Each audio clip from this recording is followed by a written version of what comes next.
Hello everyone, a very good evening to all of you. This is Mahesh Soni, director Mahindra law institute. देखिए, आज all India बार exam था और exam बड़ा moderate level के अंदर हम लोग कह सकते हैं। इसको हम ना तो ये कह सकते कि इजी एग्ज़ाम रहा है, ना इसको ये कहा जा सकता कि ये बहुत टफ एग्ज़ाम था। अगर इसको हम लोग सेक्शन वाइज डिवाइड करें कहीं ना कहीं, कि जैसे हम लोग देखते हैं केस लॉज के सेक्शन को, केस लॉज कहीं ना कहीं आपके मॉडरेट टू टफ की तरफ थे, लेकिन बाकी जो रेस्ट ऑफ द क्वेश्चंस हैं जैसे सेक्शन नंबर है वो सबको पता है कि आप डायरेक्टली बेट में से ओपन करके कर सकते थे।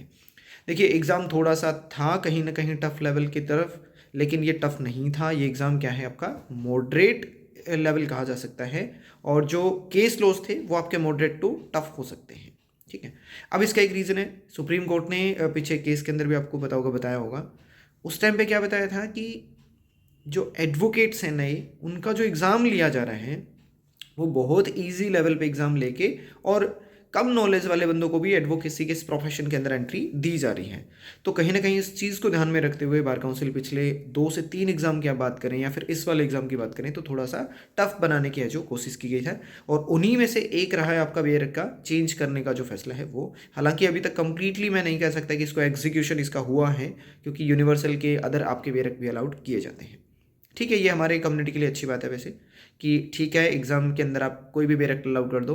यार उस कमेंट में से क्या है कि केस लॉ जनरली आपके नहीं आते हैं, तो उसमें कोई इशू वाली बात आपकी नहीं है। बात आती है आंसर की। मैं यहाँ पे एक फ़ोटो पोस्ट कर रहा हूँ जिसके अंदर हमने एक अनऑफिशियल आंसर की तैयार की है, जिसमें 3 से 5 क्वेश्चन हर बार क्या रहते हैं कि चेंज हो जाता है आंसर बाद में, या फिर वो डिलीट हो जाते हैं डिस्प्यूटेड क्वेश्चन जो रहते हैं। जैसे आप देखोगे सेट डी जिनका था उनके अंदर, सेट डी के अंदर क्वेश्चन नंबर है 56। आपका 56 के अंदर ये पूछा गया है कि सीपीसी के सेक्शन नंबर 14A के फर्स्ट क्लोज के अंदर कितना टाइम आपका दिया गया है।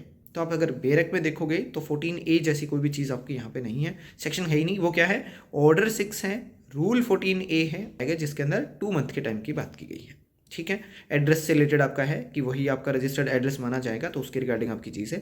तो इस तरीके से कुछ क्वेश्चन हैं जिनको डिस्प्यूटेड में हो सकता है डिलीट कर दे, या फिर उनके बाद में करेक्शन कर दे, या आंसर उनके चेंज किए जा सकते हैं कुछ ना कुछ। हालांकि ये एक गलती है, इस तरीके से कुछ और क्वेश्चन मिलेंगे जिनके अंदर गलतियाँ हो सकती हैं। तो इनको दरकिनार करते हुए हम लोग क्या कर रहे हैं कि अभी जो अनऑफिशियल की हमने तैयार की है वो आपकी मैं पोस्ट कर रहा हूँ, इसी के अंदर ये आपको दिख रही होगी स्क्रीन पे, इसका स्क्रीनशॉट लेना। एक बार डी ही हमने तैयार किया है, इसको आप चेक कर सकते हो, और अपना जो स्कोर है वो आप मेरे को कमेंट करके बता सकते हो। Good luck for your result. Thank you so much for watching this video and please share it out. Thank you.